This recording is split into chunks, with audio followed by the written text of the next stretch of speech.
नमस्कार। मैं संजीव कुमार आज धम्मपद गाथा और कथा इसके 17वें अंश को संक्षेप में प्रस्तुत करने का प्रयास कर रहा हूँ। इस अद्वितीय पुस्तक के संस्कारक हैं ऋषिकेश शरण जी।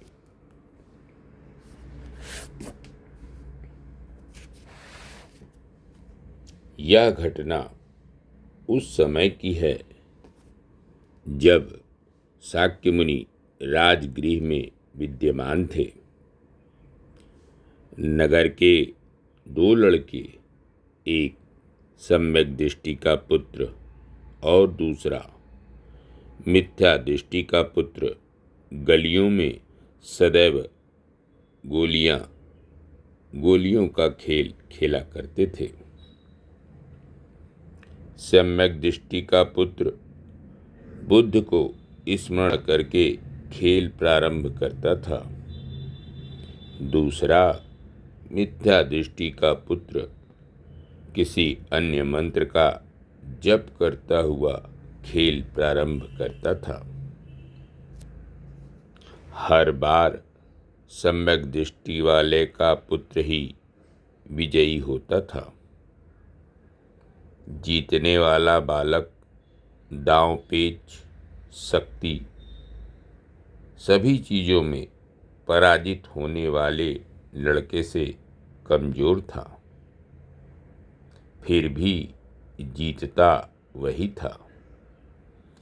हारने वाले बालक ने जीतने वाले बालक की मन स्थिति को देखना शुरू किया। उसने पाया कि जीतने वाला बालक सदैव शांत चित्त रहता है। वह कभी बेचैन नहीं दिखता है और न उसमें जीतने की प्रबल महत्वाकांक्षा ही दिखी। वह खेलता था मात्र खेलने के लिए। अपना मन पूरी तरह एकाग्रचित्त करके खेलता था। वास्तव में वह सदैव अपने मन को स्थिर करके सम्यक गति का खेल प्रारंभ करता था।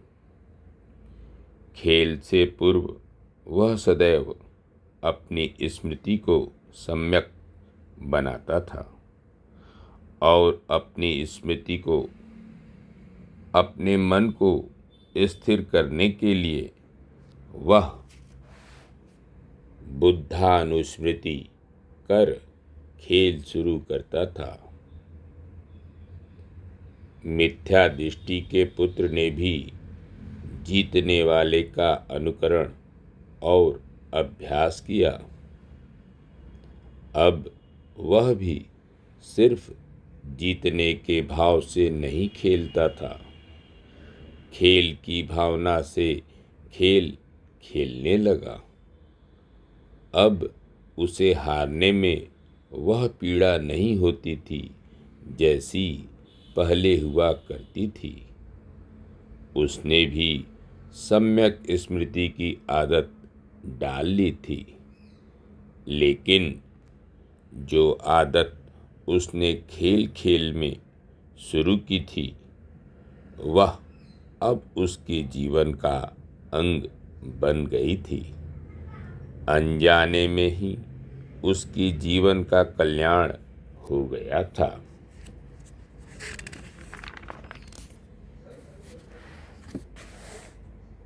गाथा। सत्पुरुष हिमालय पर्वत की भांति दूर से भी प्रकाशित होकर दिखते हैं। असत्पुरुष निकट होने पर भी रात्रि में फेंके गए बाण की तरह नहीं दिखाई देते।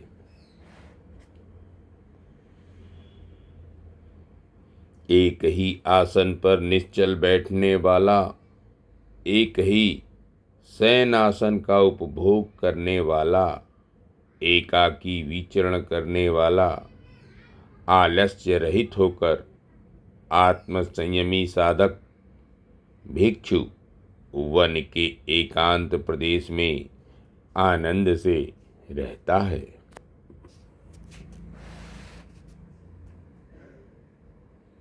झूठ बोलने वाला आदमी नरक में जाता है, वह भी नरक में ही जाता है। जो किसी पाप कर्म करने के बाद भी पूछने पर कहता है मैंने नहीं किया, ये दोनों ही प्रकार के नीच व्यक्ति मरने के बाद समान दुख भोगने वाले हो जाते हैं। जिस प्रकार सीमा पर स्थित नगर की भीतर बाहर रक्षा की जाती है, उसी प्रकार साधक को अपनी आत्मरक्षा करनी चाहिए। इसमें क्षण भर भी प्रमाद अर्थात चूक नहीं करनी चाहिए।